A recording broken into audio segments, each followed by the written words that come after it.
Yeah.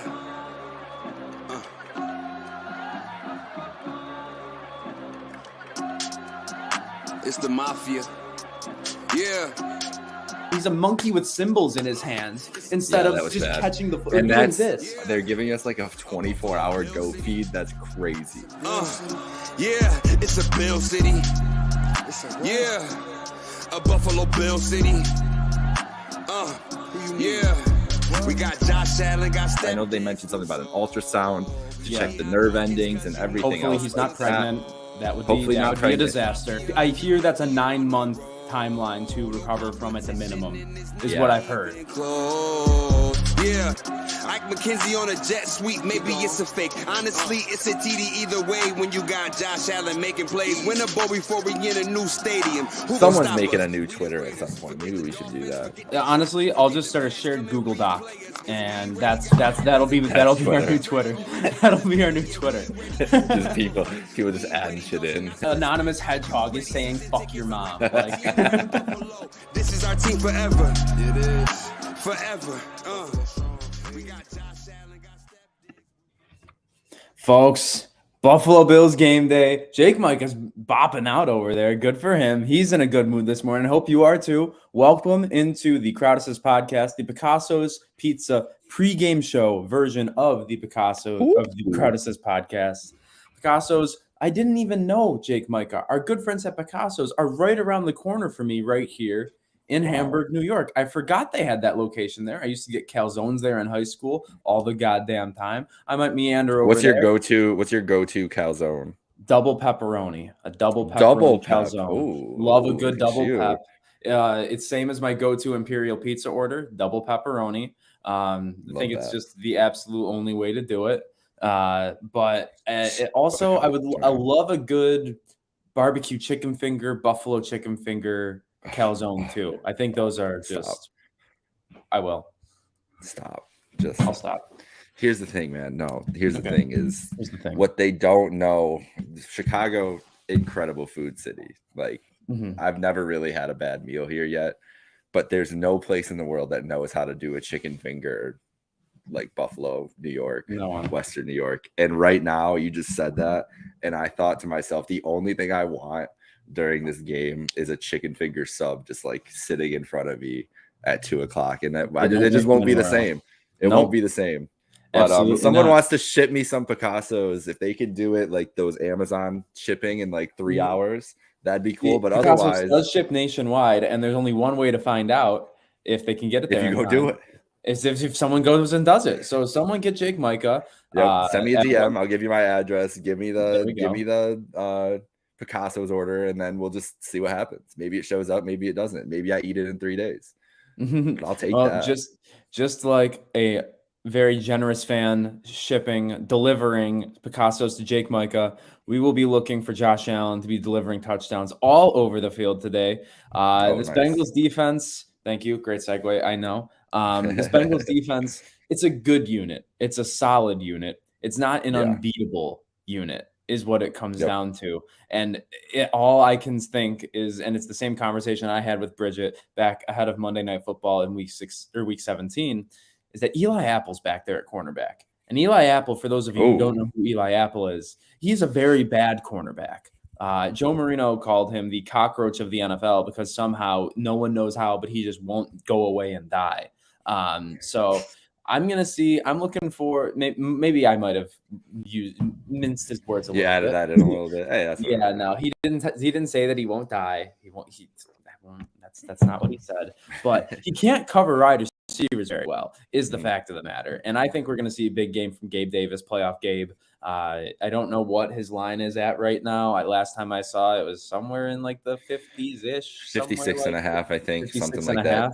Yeah. Diggs is currently set at 80 and a half. If you remember, love the over for both of them because they got Cam Taylor-Britt, who's a rookie, and Eli Apple, who's not very good. So no matter how good that pass rush is, no matter how good that defensive line is with Trey Hendrickson and Sam Hubbard, who had that great play against the Ravens, I like the Bills' chances at just simply our receivers being better than their corners. I think that is as simple as it gets for me on the offensive side of the Bills today.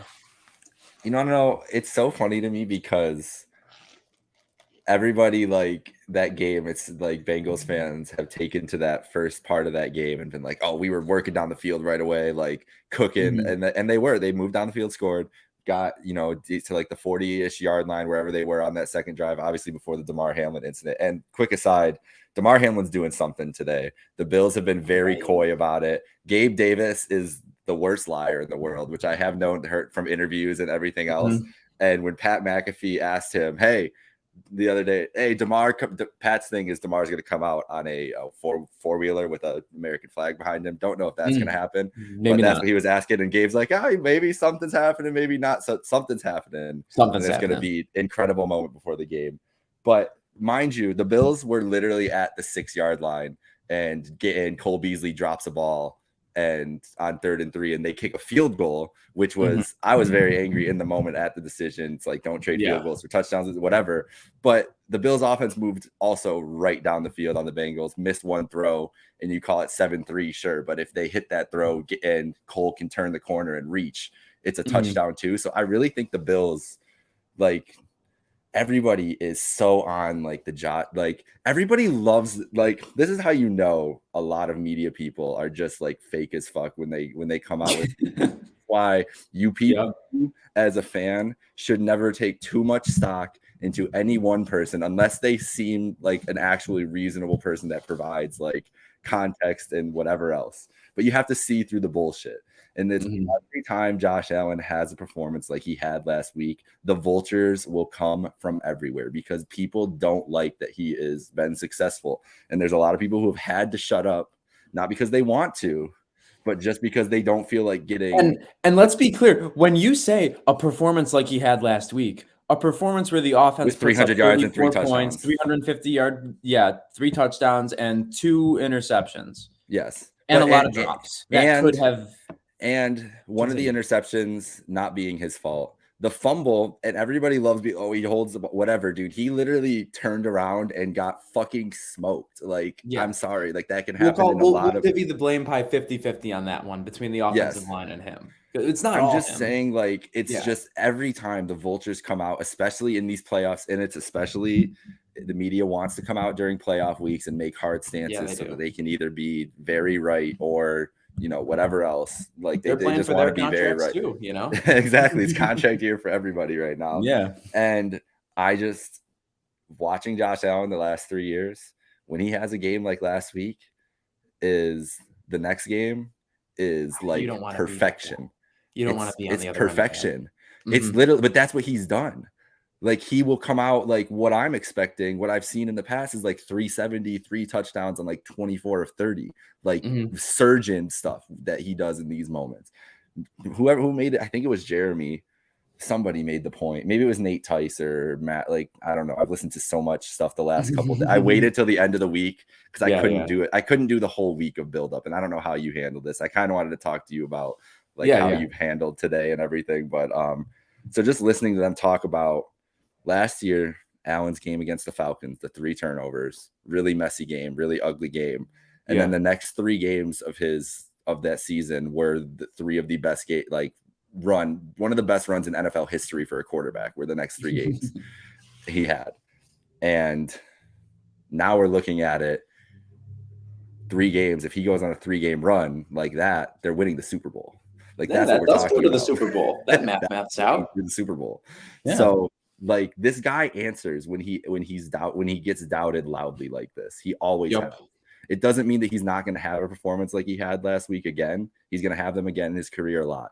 But he responds, and he always plays big in big games. Last week was not a big game. You can say playoff game, whatever. The way he treated that game, and the thing is, the team will vibe with whatever Allen is feeling. Like they've said that. They've told that to the media. Last week, he looked at that game, whether he would ever admit it or not, and thought they were going to walk through it. And that's why he's throwing deep bombs to John Brown. And he's doing the things that he was doing in that game because he's like, I can rack up some stats against this team and our defense is going to be able to hold. And it didn't work out that way, obviously.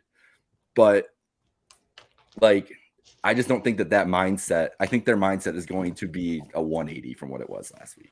Oh my God, yeah. No, people keep saying the point, like, if Josh Allen plays like this next week, there's no way the Bills beat the Bengals. Yeah. No shit. They don't have Jesse Bates back there in Miami. If Josh is going to throw, like, if his average depth of target in the second half is 26 yards, we better be down 30. Like, that's just the game plan for going like up against a really bad secondary is you're going to test them all game long. You put up 34 points. It's enough to get the win. It wasn't pretty. Was it the best game But plan? they knew not, but they knew they can win that way. Ken and Josh knew, though, at any point, too, that they could pull out the 12 play, 79-yard drive and do that. And they did that when they needed it. They got that. Yeah. They had that long drive at the end that scored a touchdown. It's like they knew that they had that drive. He had that drive just waiting, like in case of emergency. They've also done that against that defense before at full strength. Yeah, literally to win the game back in whatever week it was, the 32-29 game. Yeah, like the night game here. They've proven that they're able to do that against that football team. Like, I think you said it perfectly. Not that they were looking ahead, but they knew that was probably going to be the easiest game they had left on the schedule for the rest of the season. No shade to Skylar Thompson. He played surprisingly, admirably well in a If you're going to take your chances, if you're Allen and you're going to take chances to put up numbers, is it against Skylar Thompson or are you going to do it against Joe Burrow or Patrick Mahomes? It's like there's not even a question why he would be. And should players be thinking that way? That's up for debate, but I'm not going to question the player's mindset going into a playoff game. Especially a killer like Josh Allen, who literally was 14 touchdowns to 1 interception in his playoff career up until that point. Yeah. And that's another thing, like all these people jumping on him like, oh, is he just going to turn the ball over? It's like, okay, what has his playoff career been up until now? Like, what's the anomaly game? It's last week. That's not. And that's where you get like Colin Cowherd this week. Like, oh, he's not clutch. Like, we haven't seen him ever come up in big moments. It's like, what are you talking about, bro? Like, what are you talking about? And people try not to give him credit for last year's divisional game. He deserves all the credit in the world for last year's divisional game. He scored 2 touchdowns in the last 2 minutes. 2 touchdowns. Like the guy has shown up in big moments over and over again. And I think that that's just been the funniest thing is watching everybody like revert back to all their old takes that have just been proven wrong because they just want to like get ahead of like the Burrow love and everything else. I do think this game, and I want to hear what you think about this. Think both teams, there's going to be an intent, like however intense it was going to be, it got amplified yesterday when they saw Patrick Mahomes' ankle get rolled up on. Yeah. And I don't want to talk about injuries and never cheer for anybody's injury, especially in this type of scenario, but Mahomes he looked different. And both these teams know they're like licking their chops. They're like, we could go play this dude with like one leg. Yeah. That has to be in the back of all those players' heads today, even just a little kernel of it. No, my morning got a little derailed, as I told you before we got on here, but I planned to tweet out this morning that I think, and I honestly, I wouldn't do it now because it just seems like the right take of it all. But the Super Bowl, both teams from the Super Bowl are coming from these games today on Sunday. There's no doubt in my mind that it's going to be any combination of the Bills, Bengals, 49ers, and Cowboys in the Super Bowl. Yesterday, and I think this might be a good pivot to the rest of the action that we saw yesterday and shake down, how exactly the rest of the playoffs are kind of shaken out. As we said, you just said the Chiefs, Mahomes injury, they're a much more vulnerable team. That offensive line is great. So if there's any offensive line that can protect the quarterback with a lower body injury, it is that one. But this is an injury, as the Twitter doctors have told us, and we will see if it is true, if the prophecy is foretold, that it's one that gets worse as the week goes on. Like, that's what I was going off. You just took the words out of my mouth. Yeah, like he's going off adrenaline yesterday, and if that isn't enough to keep him going and keep his mind off of that pain, just if it's a high ankle sprain, he would sit 4 to 6 weeks in a regular scenario. He's gonna play, but that would be the scenario. Like, but Chad Henne will be getting reps in practice this week. Is where the Chiefs unfortunately are at. Has to. If we are going to beat the Chiefs, I would hate for it to have an asterisk on it, but I don't care how the Bills get It's already there. They get there. It's already there. If the Bengals or the Bills win next week, that's Chiefs fans are gonna be like, oh, but Mahomes' ankle, and we're just going to hear forever. We could say Allen's elbow all year long too, though. So all year long. Hey, that part of the intro is never going to go old. But you see the Giants and the Jaguars both. This team runs out of their Cinderella stories yesterday. Well, at least the Jags put up a fight. The Giants just rolled over. Giants did not look very good, and I expected their defense to give up a lot of points. I bet the over in that game, and I'm very disappointed. But I at least thought Daniel Jones would go from the best game of his career to not Daniel Jones. I didn't think that it would just be like that, you know? I think what I learned is that we should probably have taken more stock into the fact that the Giants and Vikings were both in the 20s in DVOA in that game and just been like, whoever wins this is probably going to get smoked, because when we talk about like, and that's what I was going to say too. Like the happy Eagles, to be. Yeah, exactly. Eagles, awesome win. Like great win. I'm sure it was so much fun in that stadium last night, beating your rival like that. Like we kind of experienced against the Patriots last year. It was probably a blast, but didn't learn anything like that we talked about on Friday night. Didn't learn anything new about Jalen Hurts. Like that was, again, they were ahead from the first drive and never looked back. So we didn't learn anything about him in playoff action. He's going to get thrown right into the fire. The toughest game of his career will be next week, hosting either San Francisco or Dallas. Those defenses, he didn't have a great success against Dallas when they played them at home. This year it was 20-17. I think that game they ended up winning against Cooper Rush. It was something close like that. We haven't seen him play the Niners yet, but we know how good that Niners defense is and what they're going to scheme up for him. Going to be honestly, whoever the Bill or overplays the Chiefs is going to be the biggest game and probably will get the most hype going into the week. But the biggest storyline for me is going to be Jalen Hurts, no matter what, because that's like the biggest unknown at this point. And if it's Hurts versus Purdy, that's also Hurts versus hilarious. Oh my God, I would absolutely. That would be so imagine beautiful. If it's Hurts, Purdy, and then Mahomes, Allen. It's like you never would have thought before the year or last year started or this year started. I guess when Purdy's a rookie, like that would be your 3 first-round quarterbacks and a Mr. Irrelevant. How beautiful is that? That's fucking crazy, man. How beautiful is that? So the 49ers Cowboys game. I know your sentiment that you shared on Thursday with Bridget. How do you feel? Like, obviously we'll pick the Bills Bengals after this one. But is the Purdy train going to stay rolling? The 49ers Cowboys game I might be like a fever dream at this point. Like I've been thinking about it more and more as we're getting closer.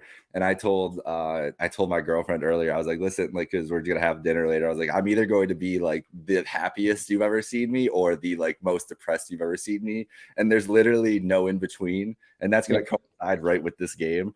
So I really don't know what to expect for this game. I think they're very evenly matched. I really do. Like, I just think they match up really well with each other. That playoff game last year, like it literally came down to the last couple seconds. I know it was funny. It's fun to make fun of Dak and make fun of Mike McCarthy for the, everything at the end, but they were up all of that game, literally the entirety of the game. And then, fall apart at the end of the season there.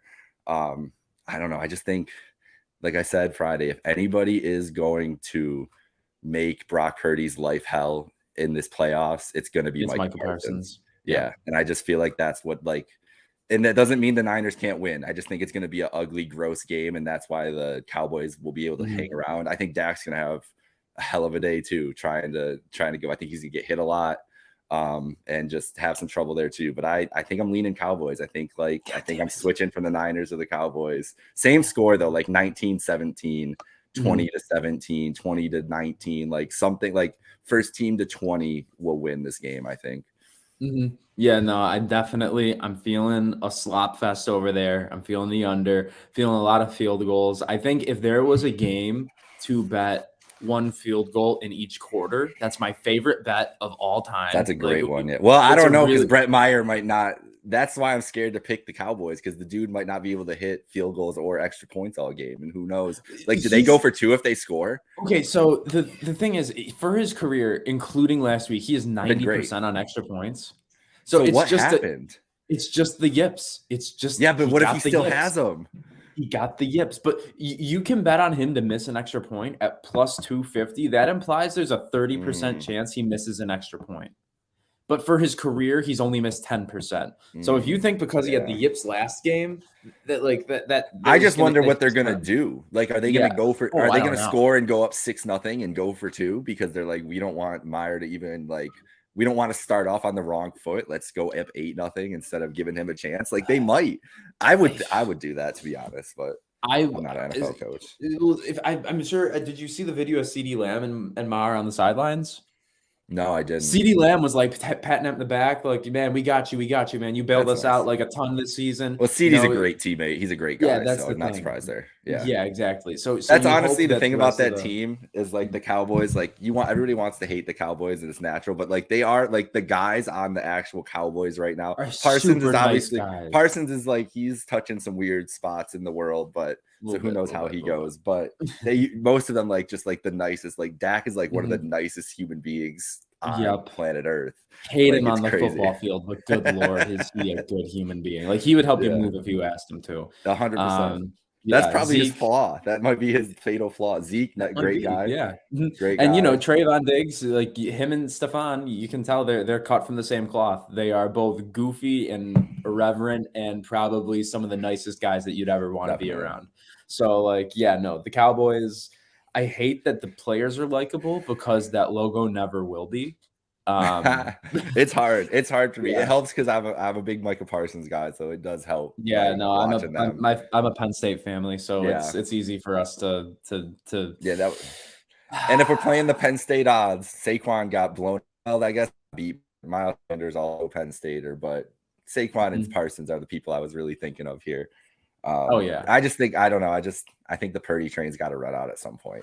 And Cowboys Eagles NFC Championship, like the Niners will be fun too. But it just sounds that's a perfect if whoever the Chiefs play, no matter what, you had Cowboys Eagles, like that's pretty much a picture perfect championship weekend for the NFL, isn't it? Though, like going into up and coming, it really is. Yeah, up and coming franchises with doomed histories for the most part. And then the Cowboys. Just the class of the league and historic, and then the Cowboys. Yeah. But before we get there, not getting ahead of ourselves. So how are you feeling? Like, what did you wake up? I woke up wide awake at 6:30 Central Time, like ready to go, but also like knowing my adrenaline and nervousness is just gonna rise throughout the day.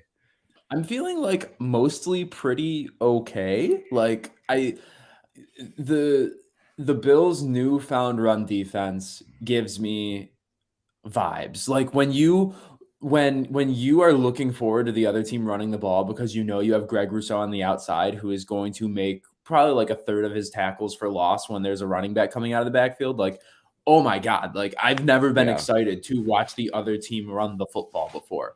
And they're not a good running team. And they're not a good running team. I was glad you brought up the stats the other day of the two running backs. I had just looked at Singletary next to Mixon, and they have the same amount of carries and Singletary they have the same amount of yards, and Singletary has like 30 less carries or something like that, or Mixon has 30 more carries. And it's just like if their rushers are running 3.5 yards a carry in the Bills, we know what they can do. Like it's just not going to be an option for the Bengals today. And it's all everybody's talking about coming into this game. Josh Allen has to be perfect for the Bills to win. Joe Burrow has to be perfect for the Bengals. Both quarterbacks have to be perfect. I don't think Allen needs to. I don't think Allen needs to. I don't think they're going to lean on him throwing the ball. I think they're going to run the shit out of him today. They haven't done it in weeks. You have to do it today. Like you did not run very much in that Miami game, and probably for good reason. Probably because they were saving it for this one because they know that they need. Like if you don't do it today, it's a disservice to the franchise, the community, everything. It is their biggest weapon. It is their biggest offensive weapon. They haven't used it. I have a feeling Dorsey's been waiting to deploy it for this, and that's what I think is going to win this game for the Bills. And I think why I like the scores in like the 20s and everything else because I think the Bills try to run for 200 yards today. And just like, you think you guys thought this was going to be some Allen Burrow shootout. Actually, James Cook and Devin Singletary ran for 80 yards each and had a touchdown. And the Bills had 37 minutes of time of possession and stuff and like good complimentary football, like a boring ass like 27-16, 27-20 win. I think that's the formula for the Bills today. And I really think it leans on Allen's legs for the first time in a while. Interesting. Because I think that's probably the formula is we know that the secondary of ours has been a little susceptible. Warren Sharp, one of my favorite smart guys on Twitter, pointed out on his podcast this week that the Bills, when receivers are being thrown to short, are 20th or 25th in defensive DVOA, but when it's just like a normal like 10-yard or more pass, they're second. So, and we saw when the Bengals were really hurting us early in the first almost meeting between these two teams, it was a lot of we're giving them cushion, they're catching the ball underneath, they're getting run after catch. It's what the Bengals love to do, and it's what the Bills aren't good at. So, I mean, I think that knowing that the Bengals know what to do against us a little bit on defense, I know Leslie Frazier is going to have, his adjustments, and he always does. He always has those second half adjustments. Slick, be prepared. They might score on their first drive. Also, they definitely, whatever defensive game plan they were going to throw out in that game was not going to be what the playoff game plan is. Even though they needed that game desperately, it was going to be pretty vanilla compared to what they're going to run in this type of game. Like offensively and defensively. Like the Bill, even last week, like you said, everything's coming out today. Today's a kitchen sink game if you're the Buffalo Bills. If you're the Bengals too. Like you sell out. Like we said earlier, the quarterback that is in the championship game is hurt. He is going to be hurt at next week's game no matter what, or you're playing against the backup. Like you have to understand the magnitude of that opportunity.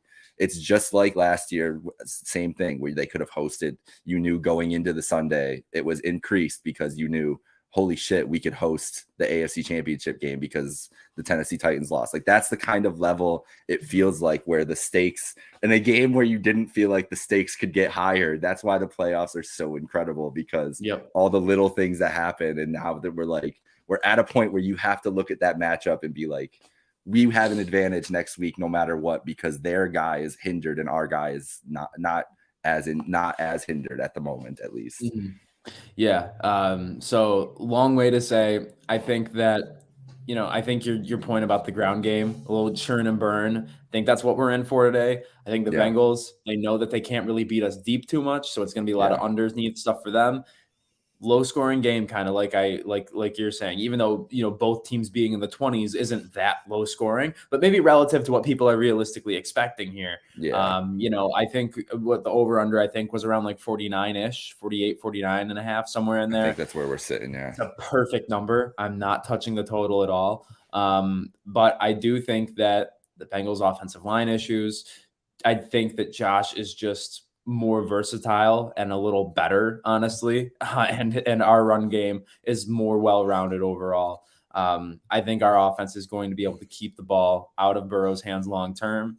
Few defensive turnovers, maybe just one. Maybe that offensive line, Bridget said that last season they had a worse offensive line get them through to the Super Bowl. That's true. You did, but this is a new season, and that doesn't mean that a bad offensive line. She was just trying to be confident in the moment. I like it. Her. I love that for her. She has every right. That being said, Bridget, you were full of shit.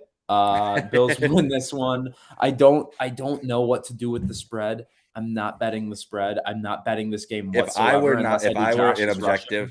If I were an objective observer, I would be betting on the Bengals. I think that this game, I would take the 5.5. 5.5 seems like a lot. Yeah, like a 27-24 win seems like exactly what we're in for, And Bills against the spread this year, 8-1, Bengals 12-4-1. So, I mean, it's pretty significant. Yeah. So what are we thinking? If we're doing a long, I think 27-23, 27-21, like something like that. So it could be right. It's going to be right at that spread. But I think the Bills, I just think that they're going to have, like you said, they're going to, like we both kind of agreed here, they're going to control the clock. They're going to be able to control the pace, and it's just going to hinder the Bengals. And the Bengals can't, if the Bengals are trailing and they're chasing, they're not going to be able to play that short game, and they're going to have to take chances. And that's going to equal hits on Burrow and hopefully some plays in the secondary. I mean, I'm hoping, and I truly believe this is going to be Tre'Davious White's best performance yet. I think he's a big game player too that comes up in these moments, and he's looked more confident.